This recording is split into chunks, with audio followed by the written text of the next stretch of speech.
Massive news from earlier today and highlighted on NXT as well. NXT is going back on the road, announced by Shawn Michaels for 2 shows. The start of the move to the CW network will feature CM Punk on October 1st in Chicago and Randy Orton on October 8th in St. Louis. Now, also, the Randy Orton show on October 8th will be head-to-head with AEW. So, we know what happened last time. Will WWE excessively stack that card? We'll see. This is things you might have missed from NXT. Make sure you hit the like button. And if you are new to the channel, hit the subscribe button too. Despite problems between them in the match, it would be Nathan Frazier and Axiom retaining the NXT Tag Team Gold in the main event. Not what we was expecting. After a show of respect from the 2 teams, it was left for the Rascalz and Wes Lee to break everyone's heart and Zachary Wentz's balls. Wes Lee shockingly turned heel, shouting at Zachary that you left me all alone. Genuinely a really cool heel turn out of nowhere. Literally out of nowhere. I've not seen or heard anyone predict this to happen. I'm sure there'll be people that now say, oh, I knew that was going to happen. Bullshit. You didn't. This was out of nowhere. It was incredible, and I loved it. Oba Femi is set to defend his NXT North American title next week on NXT in an open challenge.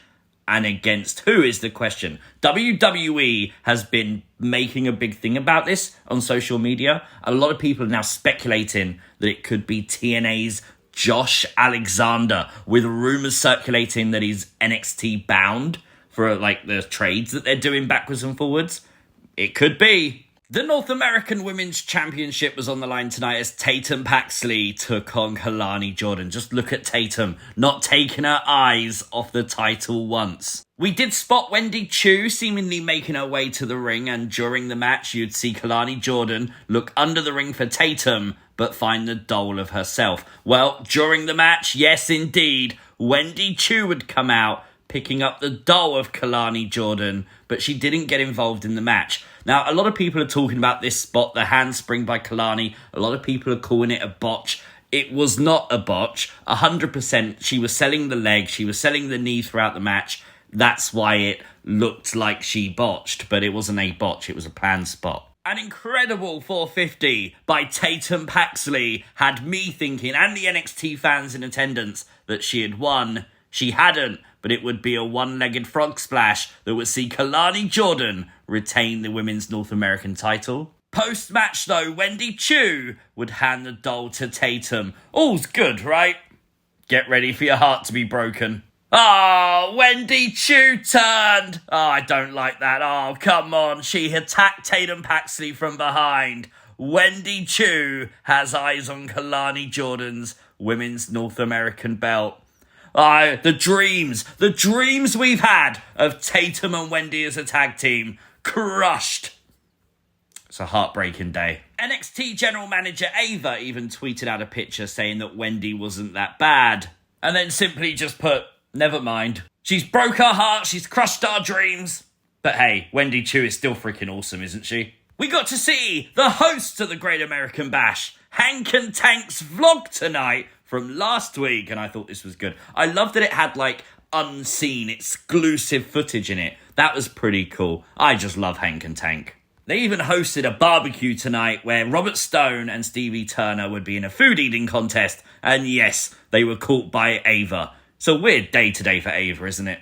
Ethan Page will defend the NXT Championship against Oro Mensah tonight, and usually it's Vic Joseph's candy all over the floor. Tonight was buns and wieners. Buns and wieners all over the floor in NXT. This match would be decided, though, with Oro Mensah tripping on the ropes and allowing Ethan Page to take advantage with the ego's edge and then mocking the fact he beat Oro Mensah, saying you will never be champion. Ethan Page just rubbing salt into the wound there and then looking into the camera saying it doesn't matter who's next. This isn't NXT. This is NX Me. The first match of the night was Trick Williams versus Pete Dunne. An absolute banger of a first match for NXT. Obviously, this is Great American Bash Night 2, and we would see Pete Dunne highlighted in such a unique way that Pete Dunne is. During this match, though, Trick Williams would continually lose his cool. Obviously, the referee having to pull Trick away from this before a disqualification. Very unlike Trick Williams. Trick Williams got his finger snapped by Pete Dunne, and he just got more and more angry. Are we seeing the frustration in Trick come out? And that frustration would actually cost Trick a bitter end, would see Pete Dunne pick up the win. A shocking victory, but one that really does help Pete Dunne. I feel like Pete Dunne needed this win. We know he's feuding with Sheamus over on Raw 2. So I feel like the actual result was fine. A new classroom for Chase U tonight. And an extra bigger surprise from Ridge Holland, as next week he secured Chase U a shot at the NXT tag belts. But it will be him and Andre Chase, not Duke Hudson. Another deeply heartbreaking moment for NXT tonight. You saw the spirit of Duke Hudson just crumble right before your eyes. Now, interestingly, Duke's not alone here. Riley Osborne, who's never trusted Ridge Holland, seemingly looked to be in the same sort of mindset as Duke. So could we see like a fracture within Chase U? I mean, they've got new black shirts, so why not do Chase U red versus Chase U black? Why not? I don't know. NWO style, you know what I mean? Seriously though, who the hell is this guy?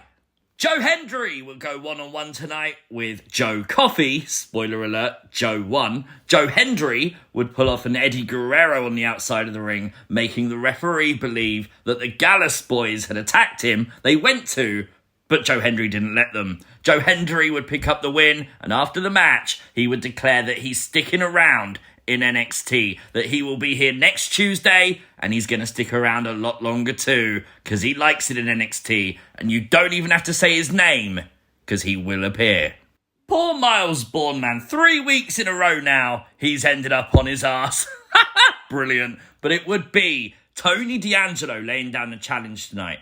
If Wren Sinclair won a match, then Tony will give Charlie Dempsey a match for the Heritage Cup. Now, obviously, to sweeten the deal, Charlie Dempsey told Wren Sinclair if she wins, she's in No Quarter Catch Crew. She won. Wren Sinclair is officially in No Quarter Catch Crew. Charlie Dempsey's still not overwhelmed about it, but at least he gets a shot at Tony D'Angelo. A huge announcement towards the end of the barbecue. Robert Stone had the idea. Stevie Turner literally punched him in the face to steal the idea, but it will be every woman who's not had an opportunity at the NXT Championship yet in a multi-woman match, I assume, to determine a winner, and therefore that winner will face Roxanne Perez for the NXT Women's title. And though they teased it earlier on in the show, does that mean that actually Lola Vice is not in that match? Because she did get a shot. I don't know, we'll see. The barbecue would officially end when the OC would show up. A couple of good brothers brawling with Hank and Tank. Presumably that's a match we're going to do next week. But I don't understand how the OC can brawl with someone who literally has their wiener sticking out. What is NXT coming to? Decent NXT this week, of course, that heel turn and the Wendy Choo turn on Tatum. Oh my God, a heartbreaking show, but one that deserves an 8 out of 10 nonetheless. Let me know your thoughts in the comments down below if you are new to the channel. Hit the subscribe button, like the video, share the video, and I'll catch you next time. Peace!